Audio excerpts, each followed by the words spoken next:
But Freddie made him work for him. Nick, Dan Weinke with the Los Angeles Times. Centers like Marc Gasol aren't always able to stay on the court against a team like the Warriors. How was he able to be so effective tonight? Well, he's a really good defender, right? And a lot of that comes from, I always say it, a lot of it comes from desire to be a good defender and the want to stay on the court, right? But I think his IQ is really high. He knows how to get out there, and he's shown over the last few games, or maybe more than that, that he's pretty good when he gets a mismatch on a shooter. He went up in the last series and guarded Middleton really well on, when there'd be a breakdown and he'd end up way out on the floor on those guys, and I thought he did a decent job on some of those guys tonight. Just really good reactions. Nick Nurse inside. We talked pregame about this Warriors streak of Game 1 wins, which stood at 12 before the night began, and the Raptors' woeful history in Game 1s in any round of the playoffs, 3-15 all time. All that has been reversed now. I told you it works against you now. It could. I mean, eventually it's going to. Yeah. Well, but I thought the place was nuts. If you were here for the anthem, it was really like tingles down your spine kind of stuff. Well, they handled the emotion. They played really smart. That's because they got a cyborg out there with them. Listen, they followed this young man. Siakam was obviously the key to the game tonight. But as we talked about in the pregame, when you have, like Danny Green just said, he says, "Oh, we feel pretty good. We got Kawhi." Yeah. When you have a guy like that, he lifts air like, "Oh, we can beat anybody," because 99.9% of the time, we're going to have the best player in the game. Anytime you have the best player in the game, you have a chance. Yep. So Kawhi gives them a certain amount of confidence. The other guys feed off it. His crowd was amazing. He talked about how Coach Nurse, and I've said this before, there are a lot of coaches who don't give you confidence. They take your confidence away. Like when you make a mistake, they snatch you out the game. And that builds up, and it gets in your head. Danny Green said that. We didn't even ask him that question. He said, Coach Nurse, he gives us that freedom. He empowers us, and that was awesome to hear. But remember, Nick Nurse ran a play for him in overtime in the Eastern Conference Finals when he was, again, 4 of 23 from three-point range. That really does inspire confidence. Well, they were up 25 when they did it, though. Well, it was in overtime. I'm just kidding. I'm just joking. They were so good and so smart in the first quarter of the game when they really seized control, and Kawhi hadn't even played that well to that point. Is that a testament to some of the veteran guys on this team? Does it say something about maybe rust from the Warriors' point of view? They had that long layoff. How did you view that? I mean, look, the Warriors scored 109 points, so I mean they came out and did a decent job. But you have to tip your hat to Toronto, and the narrative was, okay, they haven't been on this stage before. This franchise has come up short. But the bottom line, as you said, you have veterans. You got Danny Green, who was he's been in finals. He's hit big shots in the NBA finals. Marc Gasol has been in the conference finals. Yeah. You have guys, Kyle Lowry has experience. I mean, these guys aren't young players. Obviously, Siakam is a young player and played fantastic tonight. But collectively, as a group, you have experience. And maybe not the same exact experience in terms of what Golden State's done. But they came out, they weren't phased. There was emotion here in the building. There was a lot of build-up and excitement leading into this game. And they came out and took care of business. They came out like they were the defending champs. Right. And really sent a message, punched them in the mouth, and just as impressive of a performance that I've seen them have in the postseason, which is saying a lot because they've had some really good games leading up to this one. They were great defensively, and I thought appropriately aggressive offensively. Like when Golden State either doubled or shaded toward Kawhi Leonard, they made the right play, whether it was the first pass or the second pass, and Siakam never hesitated. Whether the shot was easy or hard, he went for it all night long, and obviously he was knocking him down. Yeah, Siakam, we're talking about him being the most improved player in the league, and offensively in college at New Mexico State, he was a really good offensive player. And this is not, abnormal. This is what he's capable of doing. I thought they read the defensive schemes correctly. Whenever Golden State trapped Kawhi, they found a way to get Siakam the basketball. And Draymond Green, who normally plays like a middle linebacker, reading everything, he plays off people.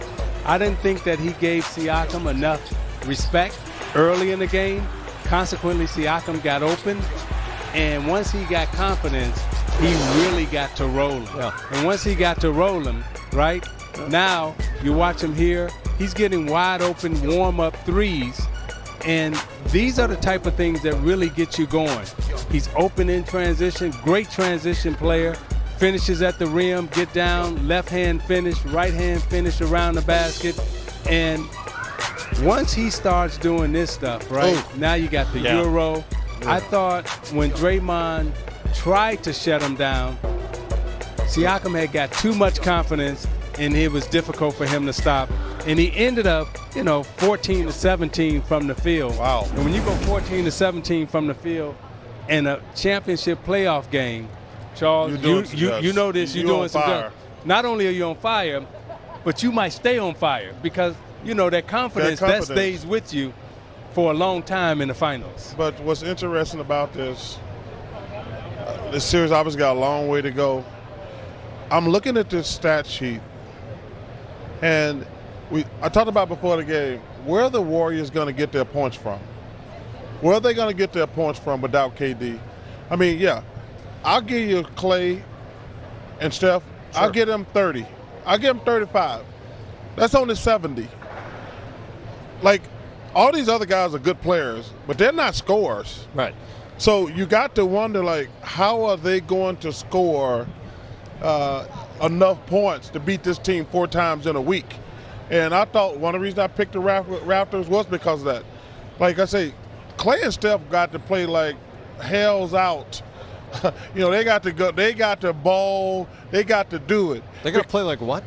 They got to like the house. Well, I want to get a little ghetto on you, but I don't want to hurt you. I know you ain't never been to the ghetto. What was that phrase? You got to. You it grew played up like what?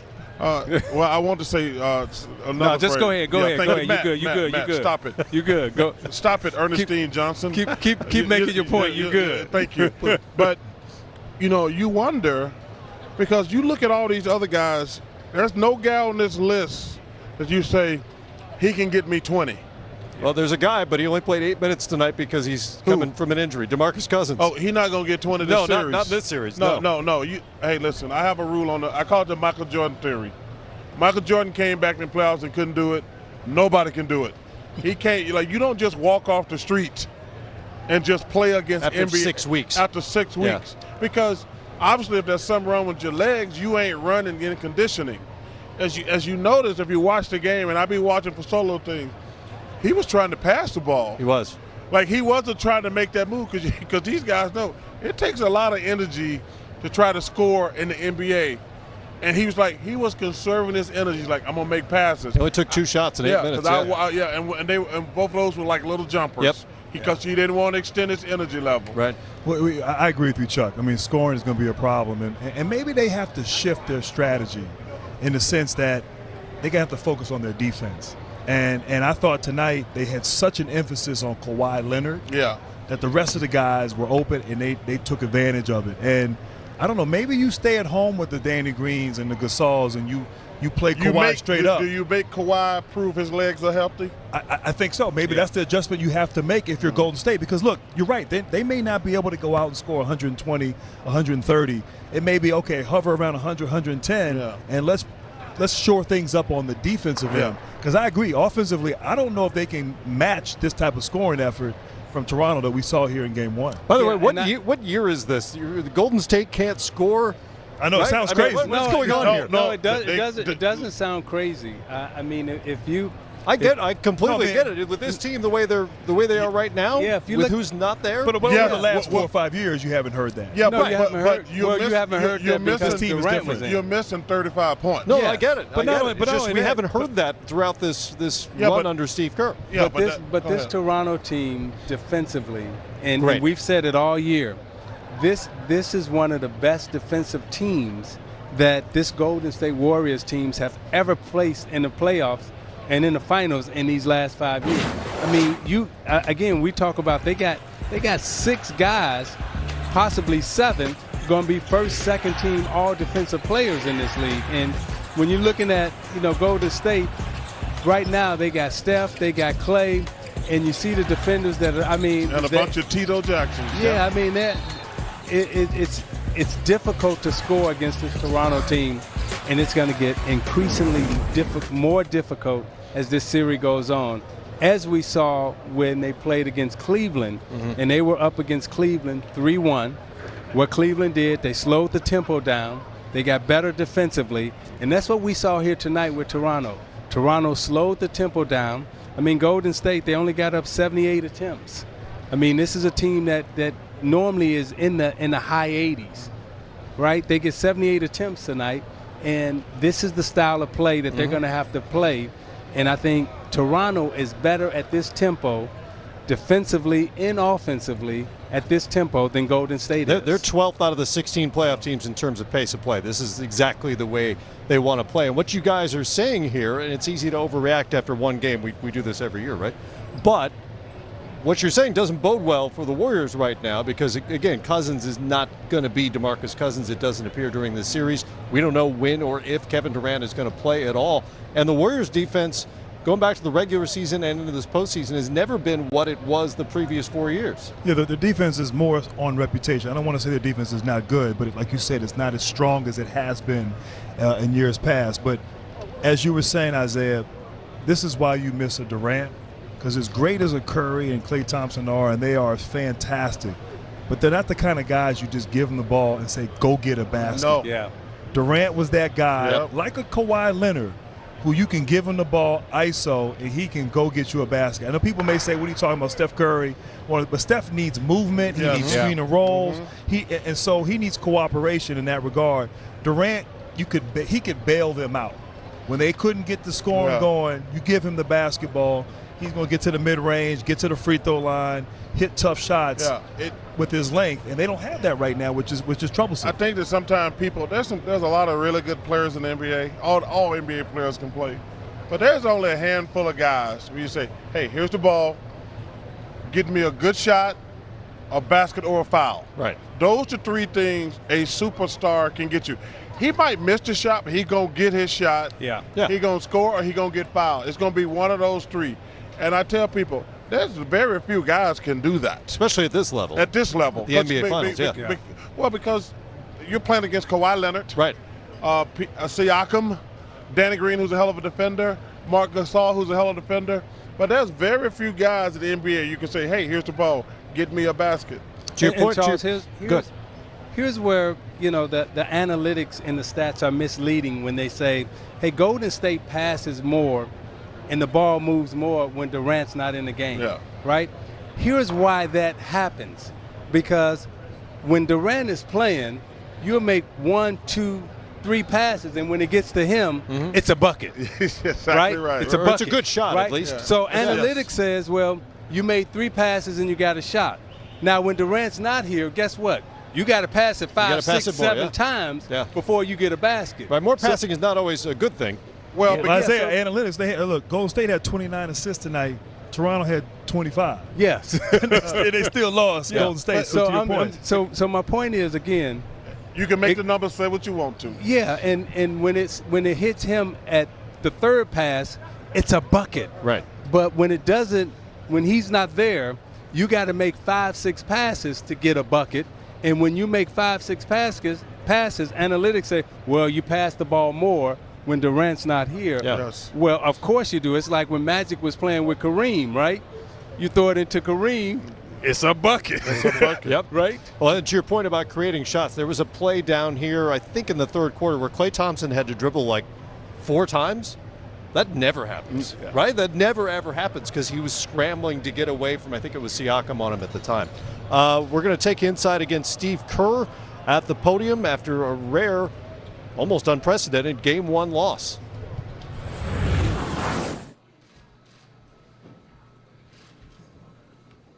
Steve, the left side, front row for Mark.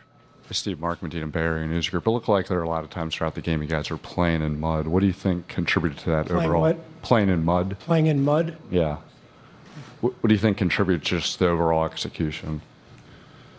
Well, their defense was great, and it wasn't our best night, but we just got outplayed. So Simple as that. Move on to the next one. And how's Andre doing? I think he's doing okay, but we'll have an update tomorrow.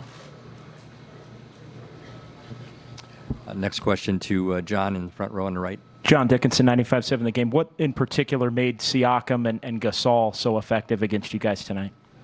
Well, Siakam was brilliant. I mean, he was hitting shots from everywhere. He hit 4 threes.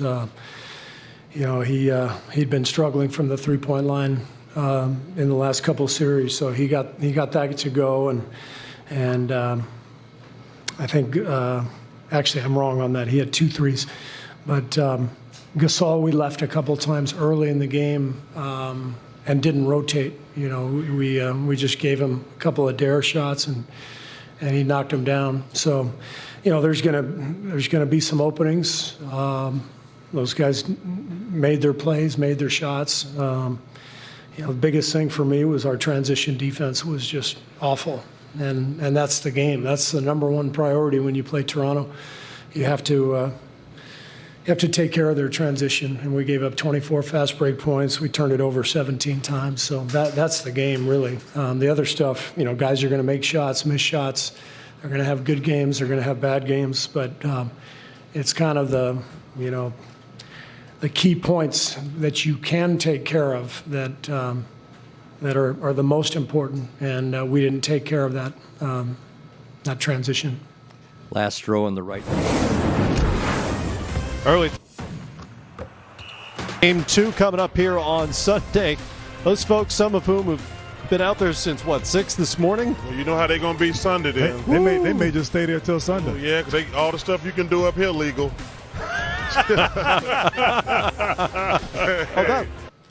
Michael Grange from Sportsnet. Whenever you're ready. Over here, Clay. Defensively, you looked like you were pretty successful in limiting Kawhi Leonard. What was your thinking or strategy regarding that, and how do you think the Raptors were able to take advantage of that, of whatever that strategy was? I mean, Kawhi didn't have his best game to standards, but other guys stepped up. I mean, Siakam obviously had the game of his playoff life. Give him credit, running the floor. So we'll have to get back on defense next game and really limit their transition points, make them beat us in the half court. And yeah, we did a good job limiting Kawhi, but it's not Kawhi Leonard, and it's the Raptors. So we'll go back to the drawing board and see what we can do better for Sunday. Thank you. Other questions? Second row here on the left to Mark. Clay, Mark Schwartz, ESPN. Steve mentioned that you guys are not that familiar with the Raptors. You don't see them a lot. How surprising was what Siakam's athleticism enabled him to do in transition tonight? I mean, he's very long and athletic. He's one of the better finishers in the paint in the game.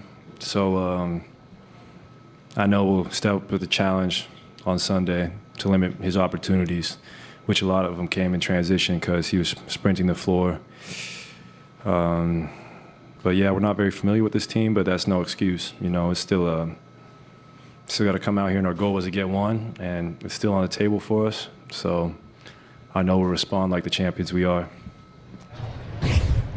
Let's take you through Game 1. What an incredible atmosphere inside and out Scotiabank Arena. My man Drake, I was disappointed in Drake. He was too quiet tonight. But he goes with the Del Curry retro jersey, which is pretty cool. I think it was funny, but I want him jumping around and everything. Trying to keep his seats. Now listen, Drake got diplomatic immunity. Stop it. That might have been a sign of things to come. Marc Gasol had a couple of threes where he had about 10 minutes to shoot. Interesting. Well, that when you double stars, that's what happens. Pascal Siakam gets his night rolling. And we talked before the game, Matt. We talked about how Gasol would come out, Grant, and be able to knock down threes. He would have time. We thought Danny Green would play well, and they did. And we knew that Golden State, we would see a lot of Clay and Steph, and we hoped that Cousins would play well. Well, we spent a lot of time talking about what role he would have, how many minutes he would play. The answers were he played 4 minutes at the beginning of the second and fourth quarters, only took a couple of shots, had that nice assist to Klay Thompson.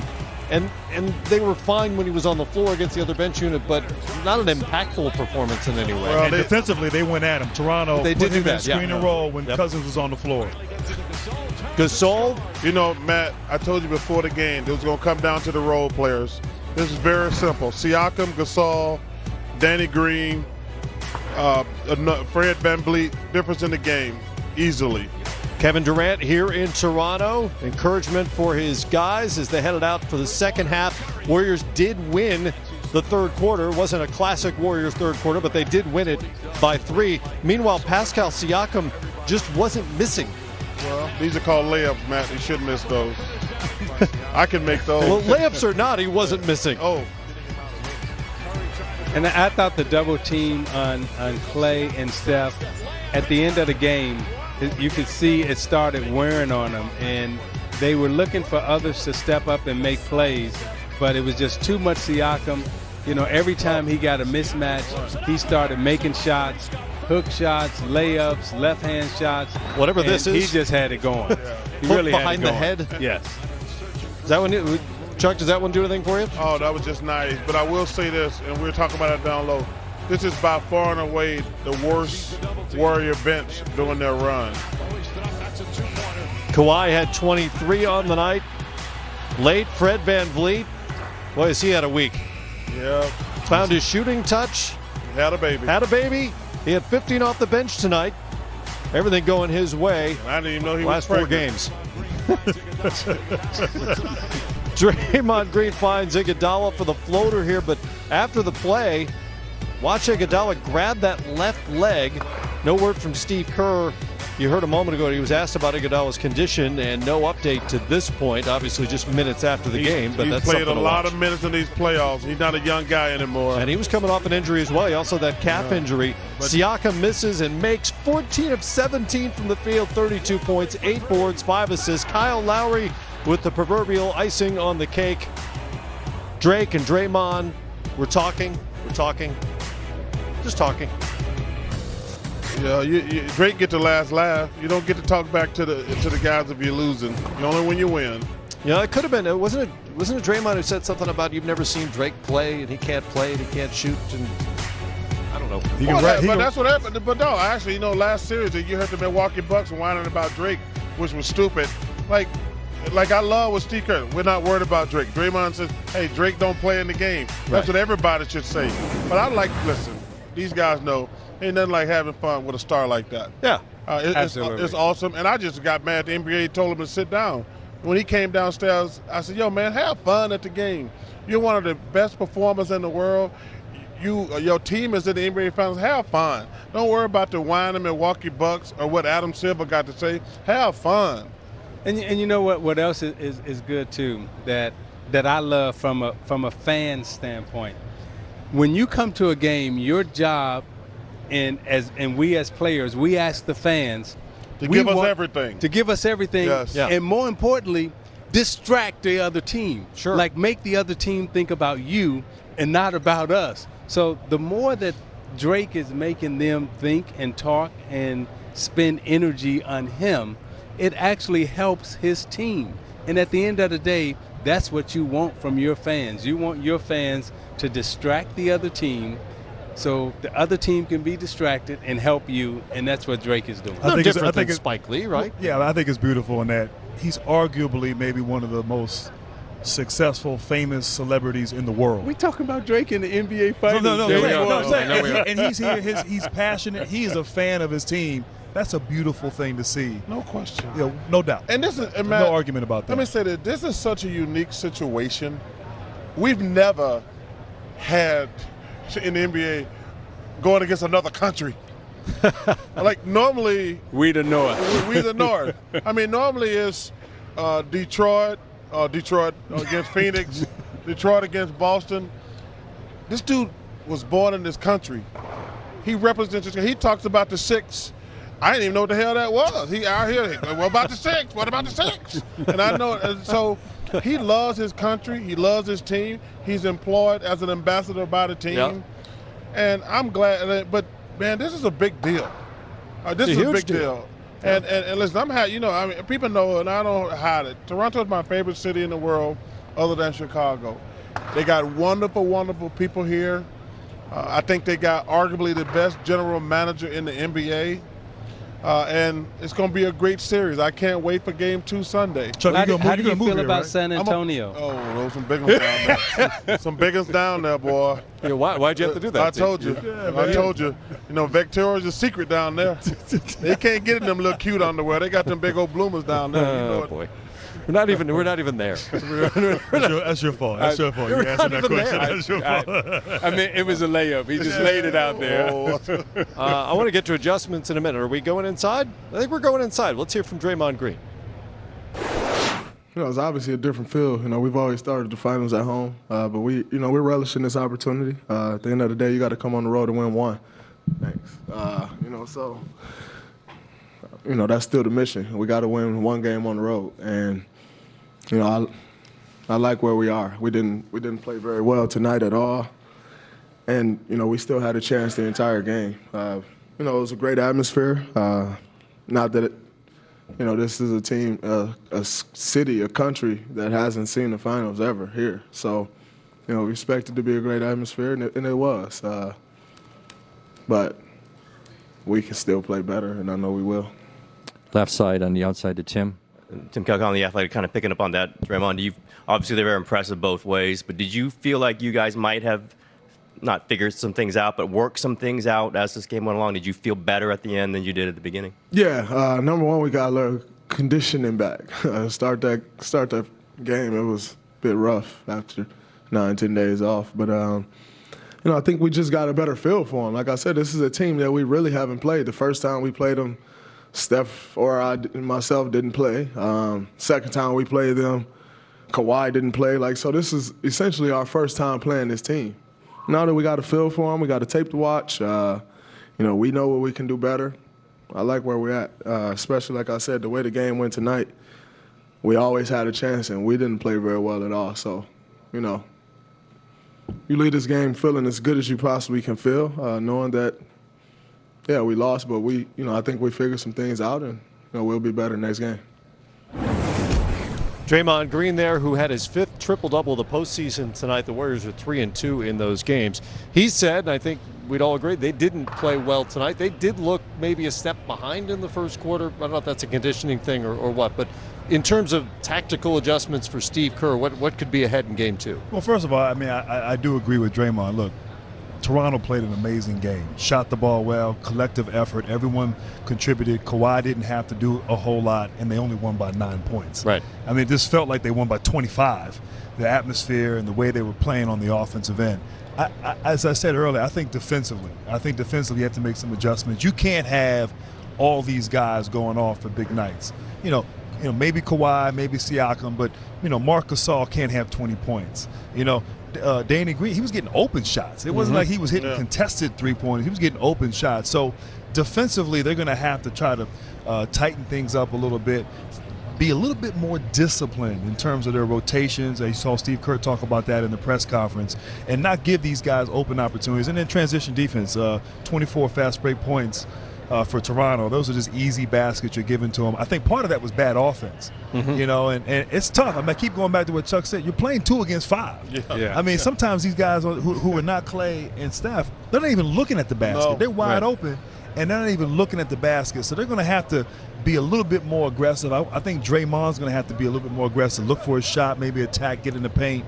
Offensively, it's going to be tough, though, because they just don't have the weapons. They just don't have those weapons that can do that. Yeah. But Grant said something earlier. I'm not doubling Kawhi because if you double Kawhi, that gets Danny Green going. He hit 3 threes. You get Marc Gasol. He had 20 points. You get Van Vliet going. So Kawhi's going to have to beat me one-on-one. I want to see how good his legs are.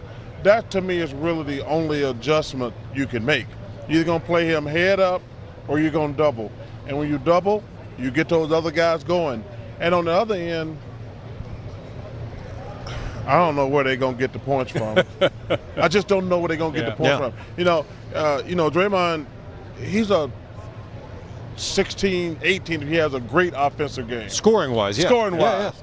But you look at these guys, I just don't see them scoring enough points. I mean, you're hoping for Cousins, but because you're going to have to score 105 points to win NBA games the way the game is played today. I mean, you're going to have to score 105 points minimum, I think. Mm-hmm. I mean, you're playing against arguably one of the best defensive teams in the league. So it's going to be very interesting the next 6 games. Charles, I'm going to go back to your Kawhi Leonard point about not doubling. Yeah. And why that could be a problem for Golden State.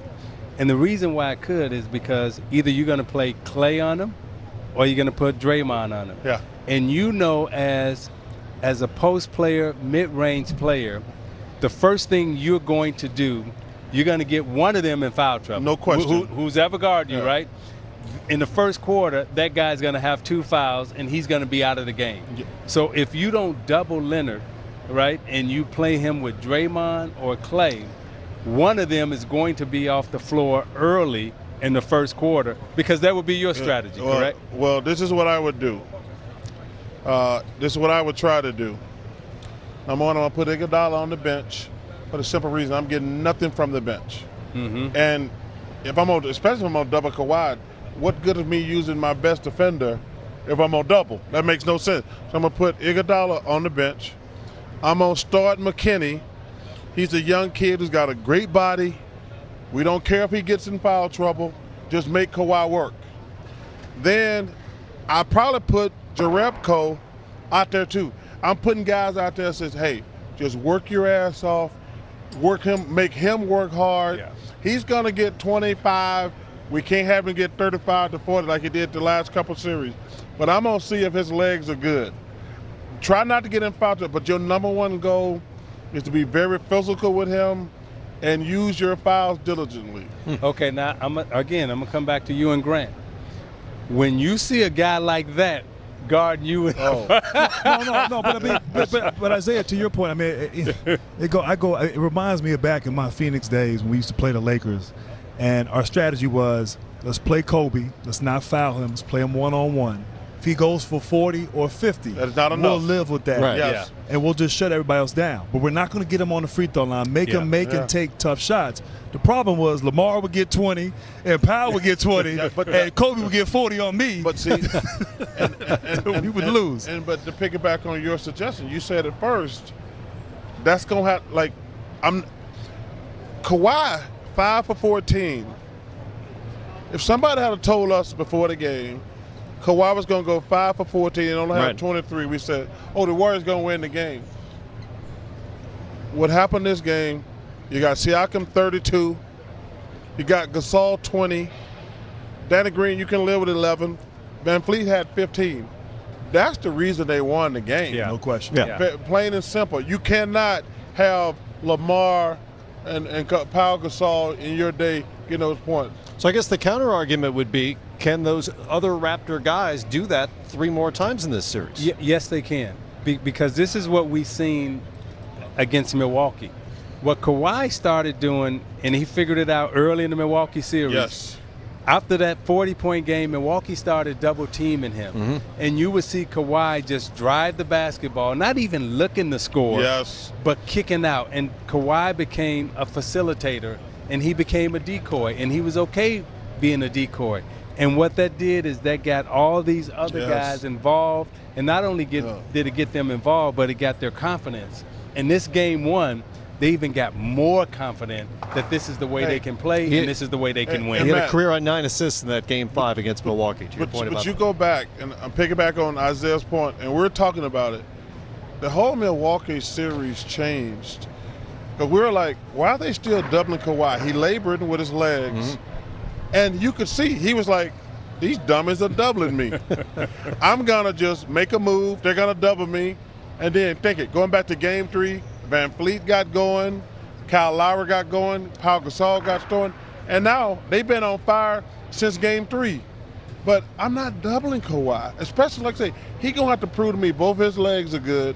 Yeah. And I'm going to put 2 bodies on him who athletic, and physical and try to wear him down. I think the point about his legs is a really good one because he was laboring in that Milwaukee series. You saw him, even though he kind of gutted it out, you saw a couple of times when it was difficult for him to get off the floor to even get to the free throw line. And his usage rate, I mean, whether he's healthy or not, just his usage rate during this postseason. Yes. I mean, what he's had to do and the ball in his hands, I agree. Make him go. Make him beat you. Yep. You know, I was sitting out on the floor tonight watching the game with Dame. We saw you on TV. But I just wanted to say that. But watching Kawhi up close, right? Yeah. And both of you will understand what I'm saying when I say this. He looks like, you know, when you had that real bad tendonitis on that knee. Yeah. And you come down wrong, you're like, oh. Yeah. And it looks to me more like it could be some of that going on with that tendon. And you know how you have to hop it off. But you get right back into it. But it stings so bad. I got a question for you, too. Yes. I'm thinking back in your playing days, and I was in that realm, too, and Grant, I think, called us later. When you played a guy like Bernard King, y'all had some great battles. Did y'all have a strategy where y'all were like, we going to let him get his and stop the rest of the guys? We had to double team Bernard King. We couldn't do that with him because he was so efficient. Okay. So even when we double team, if you look back at Bernard King, in his 40-point games, he was going 16 for 22. Yeah. Right? 8 for 8 from without the foul threes, line. by the way. Yeah, and so he was so efficient, he wasn't missing. And I believe if you don't double team Kawhi, just like yourself, just like a Bernard King, in this series on the box, he's too big and strong for Clay and those guys guarding him on the box. By the way, we saw that scene at the end of the game where Draymond Green was kind of talking it out with Drake there. He was asked about that a few minutes ago inside. Let's hear what he had to say. Just wanted you to talk a little bit about that post-game scuffle between you and Drake. You got a question about basketball? It wasn't really a scuffle because I didn't hit him and he didn't hit me, or I didn't push him and he didn't push me. We talked. We barked a little bit, but I wouldn't necessarily consider that a scuffle. Not really what I personally would consider a scuffle. Thank you, Draymond. That's it? That's it? That was it? No, but that was a great answer. There was no scuffle. No, there was no scuffle. They're just talking. They're friends. They're talking. Yeah. I didn't like your last album. I didn't like your last album. Let's go back inside. Steph Curry at 34 tonight, but he and the Warriors find themselves down 0-1. Questions, please.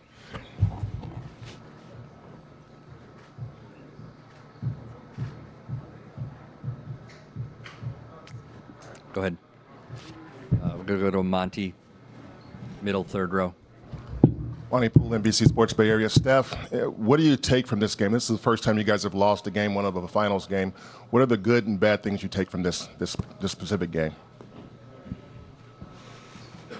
And obviously the bads, we're down 0-1, but it's not the end of the world. New experiences for us all the way through, but we've proven our resiliency and ability to win games that we need to, and kind of answer the bell and learn from nights like tonight. So key call-outs or fast break points that they got, whether it was a make or a miss for us. A couple of sloppy turnovers that really didn't kill us, but just added to their momentum.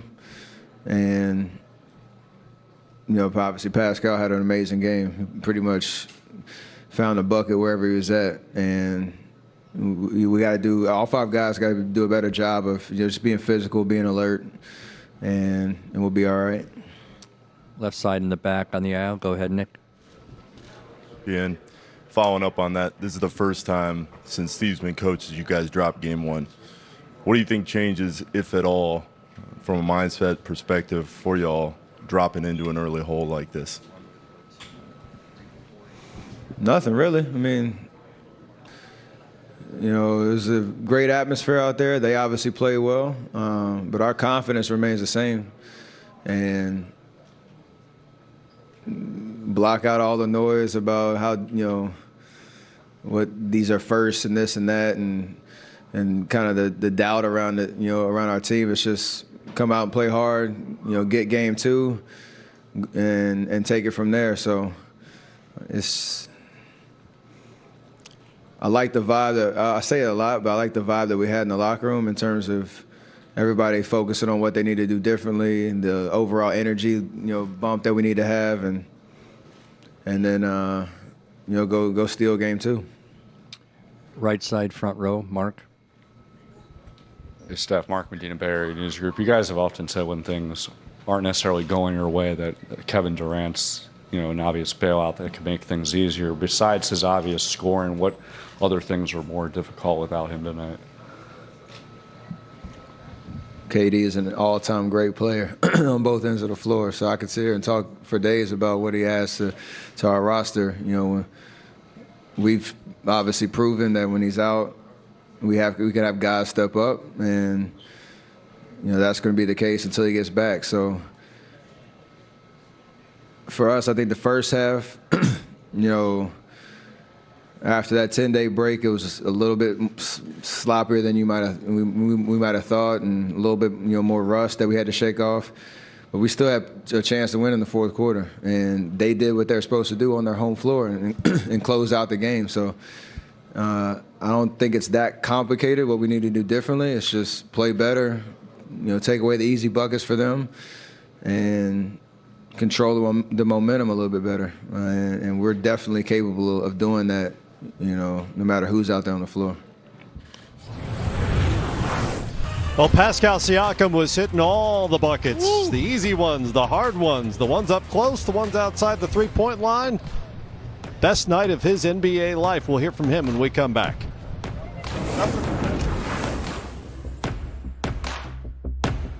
Is presented by YouTube TV. Watch every NBA Finals game live with YouTube TV. Try it now. Time for a look at tonight's shot chart presented by Kaiser Permanente. And you'll notice Pascal Siakam's shot chart contains a lot of green circles because he went 14 of 17, becoming the 7th player in finals history to score at least 30 on 80% shooting. Listen to the guys who did this. Shaq, Tony Kukoc, Michael Jordan, Adrian Dantley, James Worthy, and Kareem Abdul-Jabbar. And now, Pascal Siakam. That's a good list to be on. It's a great list to be on. James Worthy was going to be in there, and they probably were on us. Siakam after his career night here in Toronto. Let's go to the front row here. Front row. Pascal, front row in the middle. Melissa Hernandez here from After London. Pascal, how does it feel to have the entire continent supporting you, especially being the first Cameroon player and in the NBA Finals? I think it's amazing. It just shows the growth of the continent, Cameroon, and just basketball in Africa in general, and kind of being at this stage and representing the continent is amazing, man. I feel blessed, and I just want the game to continue to grow in Africa and for kids to see this, and hopefully it inspires them. Thank you. Left side, midway back. Louis Satzman, Raptors Republic. Pascal, the last few rounds there was incredible length on the floor on you and as help defenders. Did it feel like there was more breathing room in the paint for you tonight? I don't know. I'm not really able to tell, but I think for me it's just in transition. Kind of running and whatever basket I can get, easy baskets at the rim, I try to do that. So yeah, to answer your question, I don't really know if there was a difference, but for me it was just taking whatever the defense gives me. Left side, Rash. Pascal Arash Medeni with Sportsnet. Warriors come in, they've been through the finals before. There were some people wondering how would the Raptors handle the stage, how would they handle the moment. How do you think you guys responded tonight? I think we did, pretty good job at home. I mean, the fans was amazing, man. I just want to say that from coming out, from warm up to the end of the game, just the support and going crazy. I never seen anything like that. Just happy to be a part of it. And I think for us, we just, we know the team we're playing. We're playing an amazing team. They're the champions, and we just got to be ready. We got to be ready. We won game one. We came out with a lot of, it was really aggressive, on defense and trying to make it tough for the players, to find open shots. But, we know that it's game one, and they're going to come out, they're going to make adjustments, and we got to be ready for that. Pascal Siakam's 32 points were the most in a finals debut since Kevin Durant back in 2012 with Oklahoma City. He didn't take up basketball until he was 16 years of age, and he talks sometimes about how he's still learning the game, learning the nuances of the game. It looked like he figured it out tonight. What impressed you most about his finals debut? I thought after struggling a bit in that last series, early on in the game, they left him wide open, and he didn't settle. He was still attacking, getting into the paint, being aggressive, seeing that ball go through the basket, or I think getting confidence. And then later on as the game went on, now he starts knocking down the three-point shot. He's not settling. He's attacking, getting into the paint. He doesn't have Brook Lopez in there guarding, who's 7 feet. Right. So now he's able to see the ball go through the basket, and then now you knock down a couple shots. The confidence was high, but his energy was just was fantastic tonight. And like as we said, he was a difference maker, and getting into the paint, high percentage shots where he was most effective. And the thing that I love about him and Kawhi is that they attack the paint. And again, this is the problem that Golden State is going to have from a matchup standpoint. Either you're going to put Clay or you're going to put Draymond on him. Mm-hmm. And they will be the two main people guarding Kawhi and Siakam. Mm-hmm. And both of those guys like to get to the basket. And when they get to the basket, they are constantly putting pressure on you defensively. And when you break down defensively against them individually, what you end up doing is fouling. And when one of those guys go off the court, if Draymond or Clay gets in foul trouble, if they're not double teaming, then it's going to be a long night for Golden State defensively trying to keep up with this Toronto attack. And also, the reporter asked a question about, there was this thing, the Warriors have been here a lot, and it's like you guys' first time. I think it would be different if they started in Oakland. When you play a home game, you don't feel the type pressure, especially young guys, because you see all your family and friends and everybody patting you on the back, telling you how much they like you and love you. Now, when you're on the road and they talking about your mama and everything else about you now, that can get in your head. But when you open up at home, I'm not surprised these young guys were not nervous, didn't panic. Absolutely. Go ahead. Yeah, Isiah, just to piggyback on what you were saying about the matchup with Siakam and Leonard, because Golden State switches a lot. Mm-hmm. Now you get these weird lineups. You get Curry on certain guys, and unlike maybe Houston, who's going to settle for three-point shots, these guys are attacking. Yes. And so we saw in that one clip, you saw Siakam had Curry on him, and he just took his time, got in the paint, and shot right over him. I was about to say. That switching is interesting. I'm so glad you said that, because one thing that annoys me about the NBA today, I think these players are dumber than rocks. Because, they do. When you, it'd be like my dream come true, all these switches. Because all I got to do is patient. And I would run a dummy play. I talk about it in the studio all the time.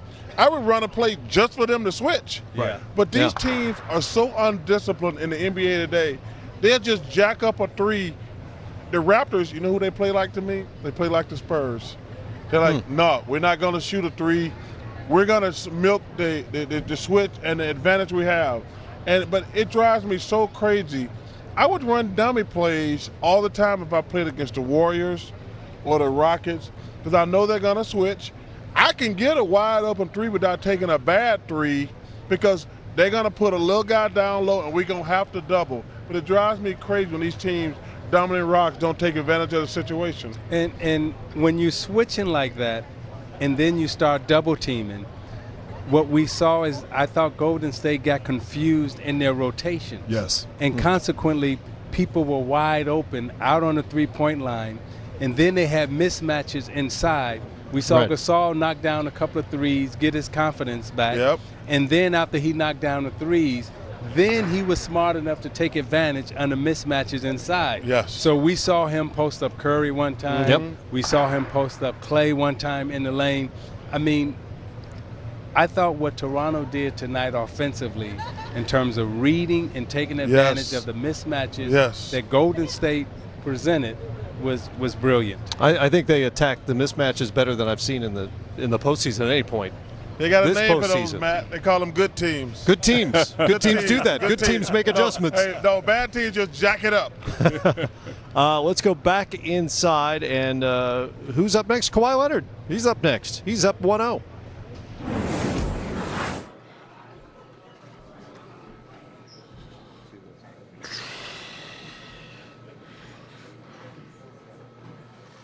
First question, left side for Roseback. Kawhi, Mike Bond with Rolling Stone. They held you, pretty in check in that first half, but in the second you were able to open up a little more. What were they doing that was effective in the first half there? Well, man, they did a good job both halves of, blitzing my pick and rolls, keeping the third guy in the back, not letting me play one-on-one. It's really like tilting their defense. That's pretty much it. Just not letting me get no easy looks, bringing two to the ball, and if I get by, that third guy's coming. My teammates played well tonight, so, it's a team game. If they're going to play like that, then, guys are going to play well, get wide open shots. Fifth row on the right side to Joe. Joe Varden from The Athletic. Kawhi, everybody knows the Warriors have been in the last 4 finals. They've won 3, all that. What was your conversations like in the locker room the last couple of days leading up to this? Was there some sort of discussion about how they're human just like everybody else, or just trying to bring them down a level? No. We don't have conversations like that. We know that they're human. They're a great basketball team, talented players, high basketball IQ players. You just got to go out there and compete, take the challenge. We know they're going to make, big shots, go on runs, and it's about just keeping your composure and keep fighting through. Don't put your head down when, players, Steph or Clay make big threes. Just keep playing. Fourth row in the middle to Kayla. Kayla Gray, TSN. Got a great night from Pascal Siakam. Being on the floor with him, what did he add to the game for you guys tonight? He played well on both ends of the floor. He got to the paint. He knocked down his shots, his wide open shots tonight. He was aggressive on both ends of the floor. Got his hands, deflections on a lot of basketballs tonight. Big block shots, big buckets. He played well. Just the facts from Kawhi Leonard. And by the way, first time in my experience in covering the finals that there was a question from Rolling Stone. A Rolling Stone. In the postgame. Well, watch the big man Cousins put her on the floor perfectly for a score. NBA Finals Film Room, presented by YouTube TV, offers an in-depth look at each game of the NBA Finals. Join Rick Campbell, Greg Anthony, Mike Fratello, Lazar, Hey, I love and Wes Mike Fratello. Wilcox. Yeah? He's one of my favorite people in the world. Is that it? Oh, I thought there was more coming. All right. I want to say something. You'll see the breakdown Friday at 9 Eastern Time on NBA TV. I felt like there was more coming there. I was going to say, though, Mike, I think Mike is wrong on this one. I don't think they need DeMarcus to be passing. We saw Andre Iguodala. You better damn score. Saw Andre Iguodala limp off in the fourth quarter. He was asked about his condition after the game. I'll be all right. Just bumps and bruises of the game. Different guys going through different things. So, you can't use it as an excuse. Just keep going. So nothing serious that would hold you out of shooting around and practicing tomorrow or anything like that? No, I'll be fine. Okay, cool. What do you think was the main reason that you guys are playing such a ball game? Well, they did a good job of forcing turnovers, and transition game was really big for them. So, yeah, that was a key thing. We kind of let a few guys get some open looks early. We're not fully rotating, so we got an opportunity to look at some tape and try to fix some things. We know we have the right sense of urgency, and we respect that team. And appropriate fear is what we all, as one of our mottos, respecting the team, and they deserve and earn the right to be here. So, I think we come out of this looking at things we can do differently to put us in a better position to win games. I think we can say that. It felt good. Felt good to be a part of that energy tonight. I've said it before, I say it again, and I don't take any of these moments for granted. So, be out there on the floor tonight playing in this atmosphere was an incredible feeling. I'm extremely happy to be a part of it, and I enjoyed the moment. Are you sore yet? No, I'm not at all. Yeah. Obviously, you'd like to have gotten a win, but is this a stepping stone for you to take into game 2? I guess you could say that. We all could have done a better job tonight, and with our performance. But we'll go back to the drawing board, look at our mistakes, and we'll come out ready to play game 2. All right, DeMarcus Cousins in about 8 minutes tonight. We'll see what Iguodala's condition is moving forward. Well, other than that ugly sweater, there's been some rats or some bit on it. I don't know what happened there. What the hell happened there? Moths. Moths get into the closet sometimes. Come on, man. What the hell is that? I love Iguodala, but I don't know, because you can't buy that. I bet he did. No, you don't buy it like that, Matt. Stop it.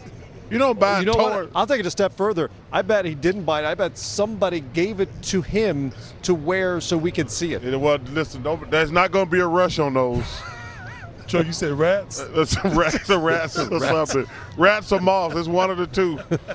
Come on, man. All right, game 2 coming up on Sunday.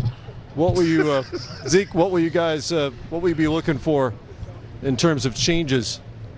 Well, I'm not sure if Golden State will figure out what to do with Toronto in terms of Kawhi and also Siakam. I think Golden State has to focus on figuring out how to score more. I don't know if they will be able to stop what Toronto is doing to them offensively. They got to figure out how can they get other players involved from a scoring standpoint as opposed to focusing too much on their defense.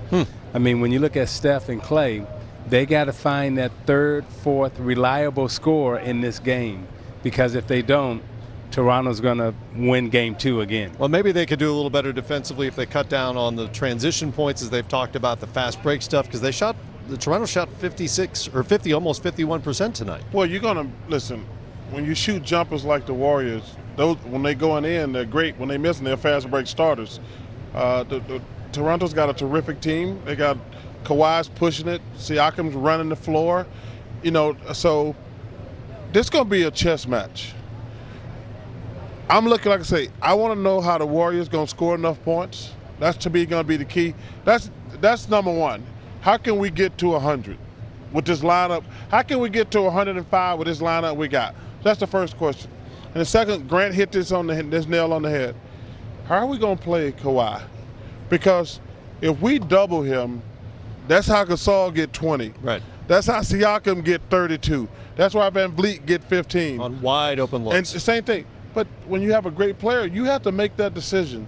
He said when he played against Kobe, it's like, no, we're going to stop Kobe. We can't let the other guys go in. That's the strategy, if I was the coach, I would use, because Kawhi's going to have to prove to me he can get 40 and be efficient because of his legs. Right. I just want to see how Toronto handles the success of this first game. I know they have a veteran team. They have guys who've played in playoff games and been in the playoffs and been in the NBA for many years. But you come out and you do something that hasn't happened. When you beat Golden State and you beat them you beat them. The score was 9 points, but you beat them convincingly. But also, so how do they get a couple days to I was just going to say that, Matt. I think the worst thing that happened to the Raptors, they got to wait 48 hours, 72 hours before they play. Yeah. Like they had one day in between. Right. Yes. But now, and then you got the weekend. Everybody's talking about how great you are. And you got the weekend. Mm-hmm. So I think they can. I think they can come out with the same focus, but I just want to see if they can do that. Yeah. Can they come out and play as well collectively? Look, I know Kawhi is going to come out. No and question. He can play. Right. But can the rest of the guys repeat that kind of performance? It remains to be seen. I'm going to go the other way. I'm going to go for the home team who has won one game against the defending champions, right? Mm-hmm. Now they get game 2. I mean, the home team is super jacked, and I don't think they're going to be overconfident. What I worry about with Golden State, not necessarily with Steph and Clay and Draymond, now there's going to be so much pressure on those other guys, on the role players, on the road, on the bench players, to step up and have big offensive performances on the road in the game 2. And when I look at this roster, other than Draymond, Steph, and Clay, you know, from an offensive standpoint, Andre is injured right now. Okay, I don't know what he's going to give you. So I don't know what I can depend on from the rest of the bench to step up and give you those big offensive scoring punches that you're going to need in the game 2 to beat Toronto. So Golden State can be looking at an 0-2 deficit coming out of when here. they're good offensively, so much is predicated on ball movement and player movement. There aren't a ton of guys on that roster who can create their own shots. They cannot.